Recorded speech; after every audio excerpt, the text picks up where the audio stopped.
Hello, in this video I'm going to introduce you to proper hand placement and two casts that you can use when you're using a spinning reel and a spinning rod setup.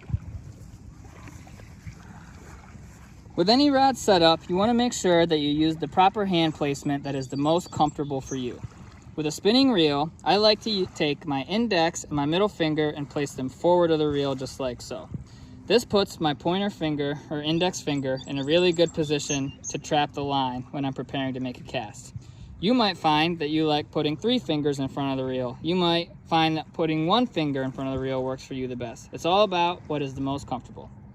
Whenever you're preparing to make a cast, you're always going to want to make sure that there's about 6 to 8 inches between your lure and your rod tip. If you have too much line out, it's going to make this cast really difficult to perform with any accuracy at all. It could also make the cast potentially dangerous.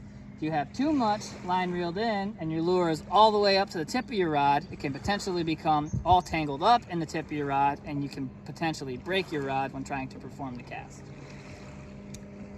So the first cast that I'm going to introduce you to is the overhead cast. When preparing to make a cast with a spinning reel, you want to rotate the bail so that the line is directly below your index finger. You're then going to use your index finger to trap the line like so. You then take your left hand and manually open the bail. Now that you're at this point, you want to try to acquire a target out on the water. Once you've acquired your target out on the water, I'm going to bring the rod back to load it right by my ear. I'm going to bring the rod forward with speed. As soon as the rod tip is pointed directly at the target that I've acquired, that's when I'm going to release the fishing line from my index finger. You're then going to manually close your bail and use your left hand on the crank to retrieve the lure.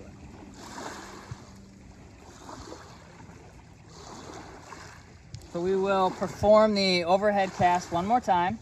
Ensure that I have 6 to 8 inches between my lure and my rod tip. Rotate the bail so that the line is directly below my index finger. Use my index finger to trap the line. Manually open up the bail.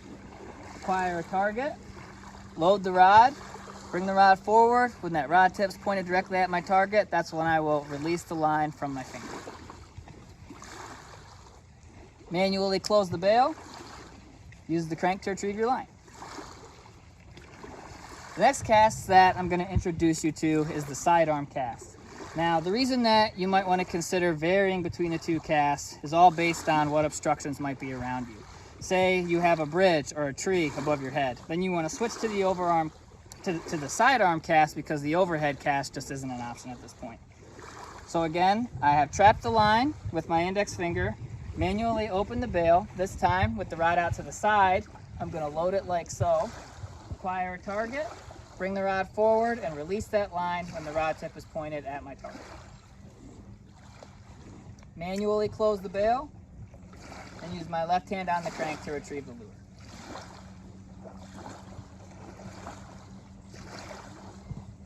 We'll perform the sidearm cast one more time. I have 6 to 8 inches between my lure and my rod tip. Rotate the bail so that the line is directly below my index finger. Trap that line, manually open the bail, load the rod off to the side, acquire a target, bring forward with speed, and release. Use my left hand to retrieve the lure. So that's how you perform both the overhead cast and the sidearm cast using a spinning reel and a spinning rod setup.